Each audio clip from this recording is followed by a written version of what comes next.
The Lakers are standing at a crossroads right now, and the path they choose in the next few months could define whether this franchise returns to championship glory or watches another season slip away while our rivals stack rings.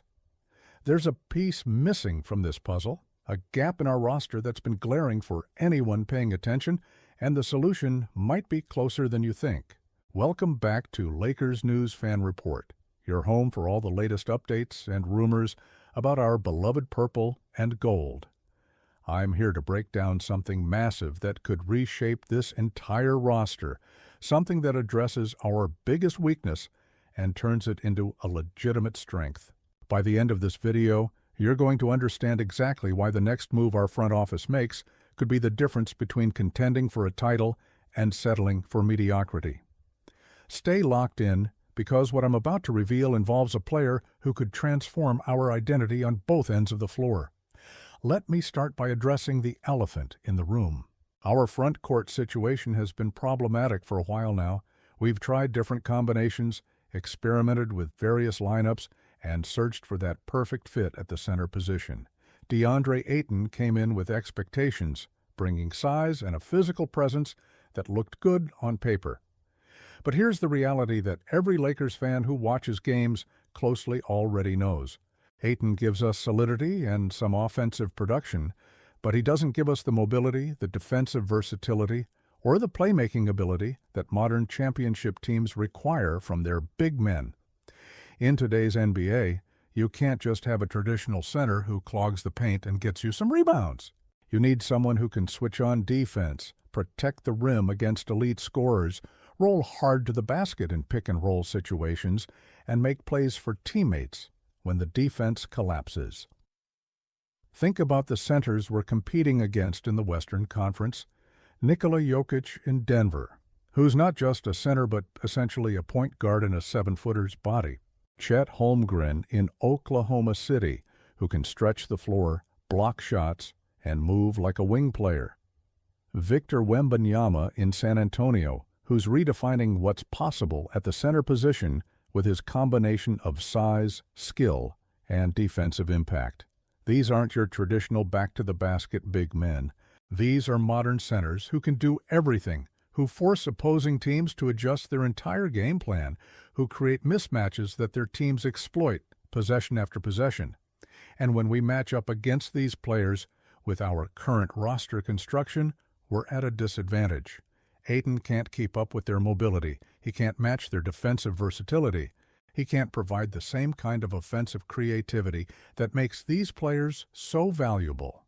This isn't about disrespecting Ayton or pretending he's a bad player. He's a solid NBA center who can contribute in the right system. But solid isn't good enough when you're the Los Angeles Lakers, when you have championship aspirations, when you're building around elite talent that deserves the best possible supporting cast. We need an upgrade, and we need it fast. The window for contention is open right now, but it won't stay open forever. Every season we waste with a suboptimal roster is a season we can't get back, an opportunity that disappears into history, while other franchises celebrate championships. The front office understands this. The coaching staff understands this. And I believe they're actively exploring solutions that could address this problem in a major way. Now, before I tell you who that solution might be, let me paint a picture of what we actually need at the center position. We need someone who's 6'11" with elite athleticism, someone whose physical tools immediately stand out when you watch them play.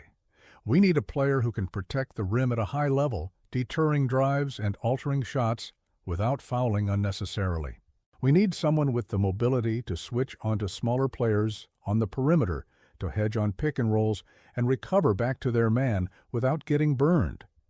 We need a center who can roll hard to the basket and finish above the rim, giving our ball handlers an easy target in transition and half-court sets. And ideally, we need someone who's developing as a playmaker, who can make reads out of short rolls, who can find open shooters when the defense commits to stopping their roll to the basket. That's a long list of requirements, and finding a player who checks all those boxes isn't easy. Most centers excel in one or two areas, but have significant weaknesses that limit their impact. The truly elite centers who can do everything command max contracts and rarely become available in trades. But there's a player out there right now, someone who fits this profile almost perfectly. Someone who's having a breakout season and proving that he's evolved into exactly the kind of modern center that championship teams covet. And based on everything I'm hearing, based on the situation with his current team and the Lakers' known interest in upgrading the center position, there's a real possibility that this player could be wearing purple and gold sooner than you think. I'm talking about Nic Claxton from the Brooklyn Nets. Now, I know some of you might be thinking that Claxton is unattainable, that Brooklyn wouldn't trade him, that the cost would be too high. But let me walk you through why this makes sense for both sides, why the timing could be perfect, and why Claxton specifically addresses every single one of our needs at the center position. Claxton is 26 years old, which means he's in his prime years as a player. He's not a project who needs development time. He's not a veteran on the decline. He's right in that sweet spot where his physical tools are at their peak and his basketball IQ is mature enough to make consistently good decisions. This season, Claxton is averaging 13.6 points, 7.5 rebounds, and 4 assists per game. Those numbers might not jump off the page at first glance, but when you dig deeper into what they represent, you start to understand his value. The 13.6 points come on 54.9% shooting from the field, which tells you he's efficient and selective with his shots. He's not forcing bad attempts or taking contested jumpers. He's finishing around the rim, converting lobs, and capitalizing on the opportunities his teammates create for him. That efficiency is exactly what we need next to our perimeter players who command so much defensive attention. But here's what really stands out. 4 assists per game for a center. That's not normal. Most centers average 1 or 2 assists if they're lucky.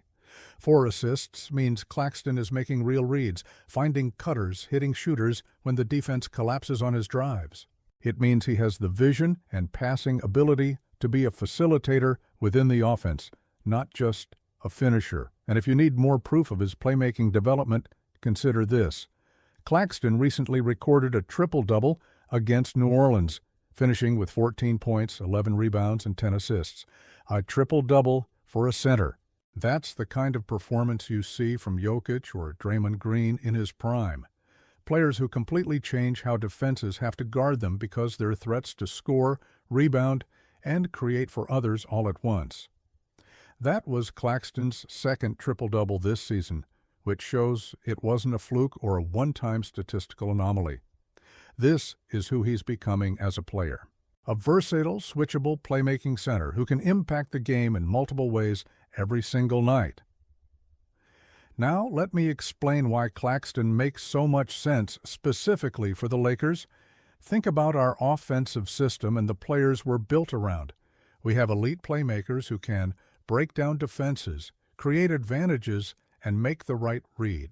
What we need is a center who complements that style, who can be the screener in pick-and-roll actions, and then make good decisions based on how the defense reacts. Claxton does exactly that.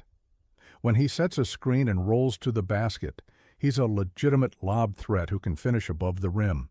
But he's also smart enough to slip the screen early if the big man shows too aggressively, or to short roll into space and make the next pass if the defense rotates over to take away the roll. That kind of decision-making creates offensive fluidity, makes the offense harder to guard, and gives our playmakers more options to work with. Imagine the pick-and-roll combinations we could run with Claxton as the screener.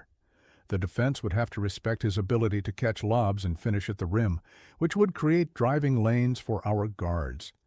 But they'd also have to worry about his passing out of short rolls, which would keep help defenders honest and create open threes for our shooters. That unpredictability is what makes modern offenses so effective. When the defense doesn't know what's coming, when they have to respect multiple options on every possession, that's when scoring becomes easier and the offense flows naturally. Claxton gives us that kind of versatility in ways that Ayton simply doesn't. Defensively, this is where Claxton really separates himself. His length and athleticism allow him to protect the rim at a high level. He's averaging blocks and altering countless other shots that don't show up in the stat sheet. But more importantly, he has the lateral mobility to switch onto smaller players when necessary. In today's NBA, where every team runs pick and rolls and tries to create mismatches, having a center who can step out and guard on the perimeter without getting torched is invaluable. Claxton can do that. He can hedge hard on ball screens, show on the roller, and still recover back to his man in time to contest at the rim.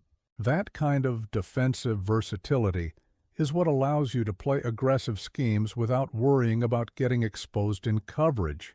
Think about how that changes our defensive identity. Right now, teams can target our center in pick-and-roll situations, knowing that if they can get him switched onto a guard, they have an advantage. With Claxton, that advantage disappears. Teams can't hunt mismatches the same way. They can't force us into drop coverage that gives up open threes. We can play multiple defensive schemes depending on the matchup and the situation, which makes us harder to game plan against and more adaptable throughout a playoff series. That kind of defensive flexibility is what championship teams have. That's what allows you to beat different styles of opponents as you advance through the playoffs. Let's talk about fit with our core players. We have elite perimeter talent that can score and create. What we need is a center who doesn't require touches to be effective, who can impact winning without needing plays called for him, who makes everyone around him better through his screening, rolling, and defensive presence.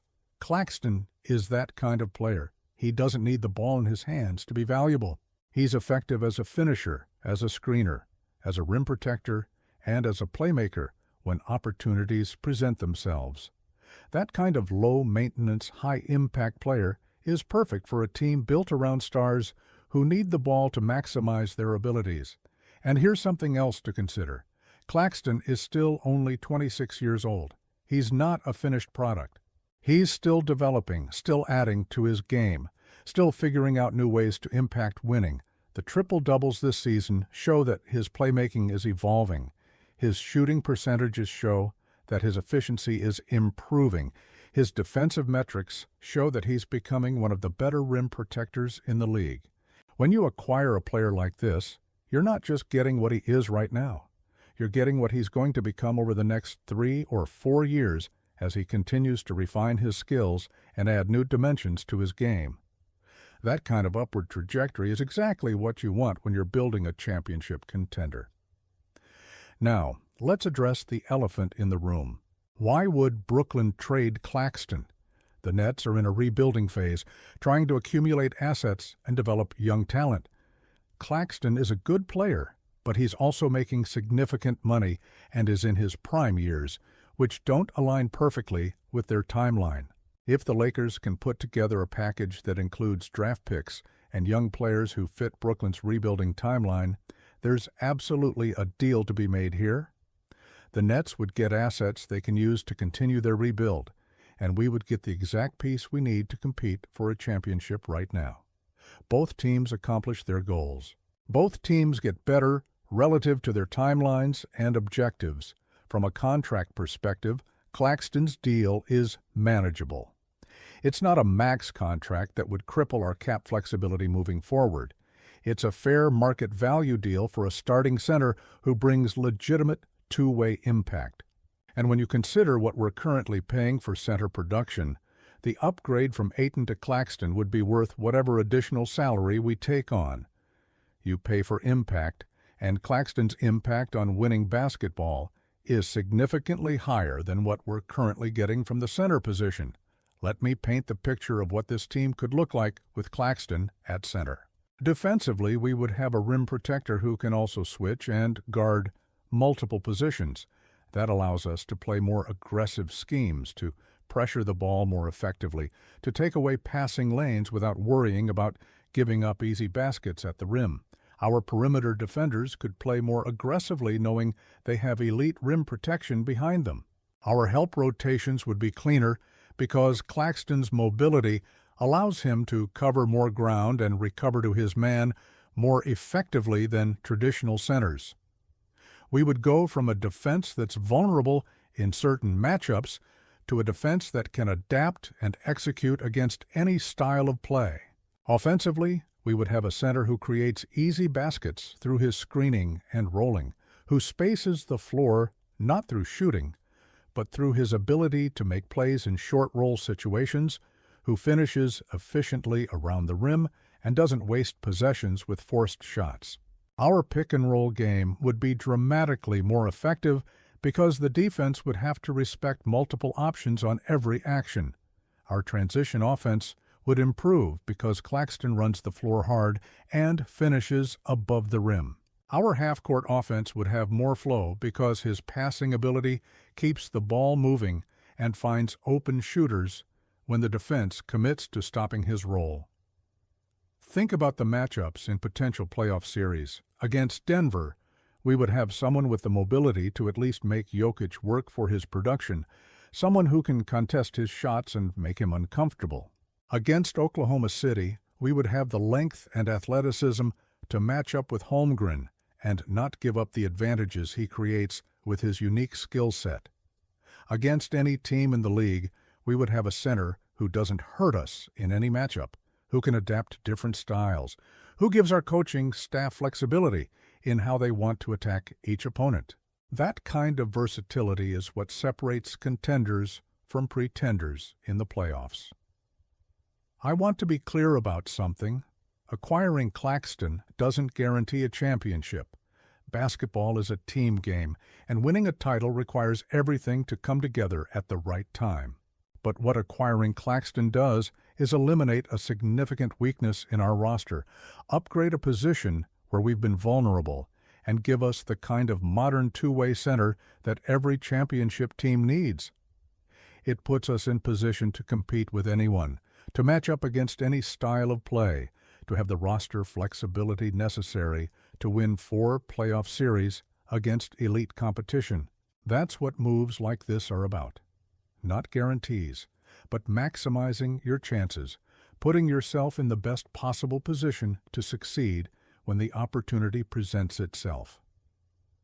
The Lakers are in win-now mode. We have elite talent that's in their prime years. We have a coaching staff that knows how to win. We have a front office that's proven they're willing to make bold moves to improve the roster. What we need is that final piece, that center, who can do everything we need at the position, who can be the defensive anchor and offensive facilitator that modern championship teams require. Nic Claxton is that player. He's available. He fits perfectly. And if our front office can make this happen, we instantly become one of the most dangerous teams in the Western Conference. So, here's what I want to know from you. Do you think the Lakers should go all in on acquiring Nic Claxton? What would you be willing to give up in a trade to make this happen? Do you believe Claxton is the missing piece that takes this team from good to great? Drop your thoughts in the comments below, because I want to hear what Lakers Nation thinks about this potential move. Hit that notification bell so you never miss an update, because the next few weeks could bring major developments, and you're going to want to be here for every breaking story, every analysis, every insider report. Smash that like button if you enjoyed this breakdown, and share this video with other Lakers fans who need to understand what could be coming. We're in this together, and I'll be here bringing you the latest news and deepest analysis every single day. Let's get this championship. Let's go Lakers.